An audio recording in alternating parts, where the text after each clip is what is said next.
It's interesting to look at the five of them all together as a group because we actually entered them all at very different stages. We were a seed stage investment at Nubank. We came in a little later in Creditas and Logi in a Series B, and then Quinto Andar is a clear Series A entry. So we enter these companies at very different stages, very, very early when it's just a 3-person team and much later. But we're always looking for the same team, which is that team. We look for amazing founding teams, and sometimes they are very evident early, and sometimes we miss it and we find out that they were fantastic a little later.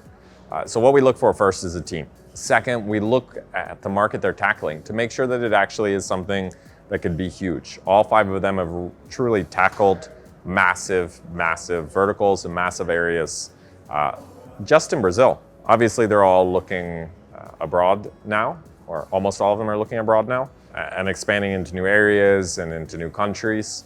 So we look for that massive market, and then we look for companies that really are tackling Latin American problems. There's a reason why Nubank is so successful in Brazil. It's because they're tackling something that is a need in Brazil, and they're not competing against Revolut and Monzo because they're not ready to tackle Brazil. And the same for Gympass, the same for Creditas, same for Logi, the same for Quinto Andar. They're all very Brazilian problems. So that's what we look for at the beginning. And one of the things we look for in the team is a really product-driven founder. All of the CEOs are very product-driven individuals. They've been involved in product from day one.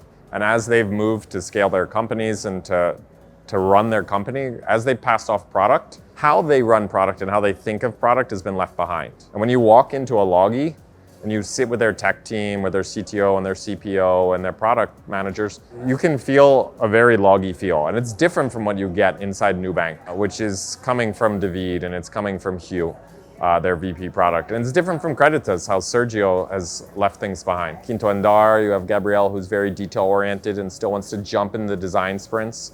And the product team he's left behind reflects that, as does Cesar inside Gympass, where it's a big, growing team that tackles many things at once. Product management reflects the founder, because the founders are the first PM, and that legacy, it stays behind. The subsequent product organizations won't always be the same, but they will reflect what the founder did when they were the head of product.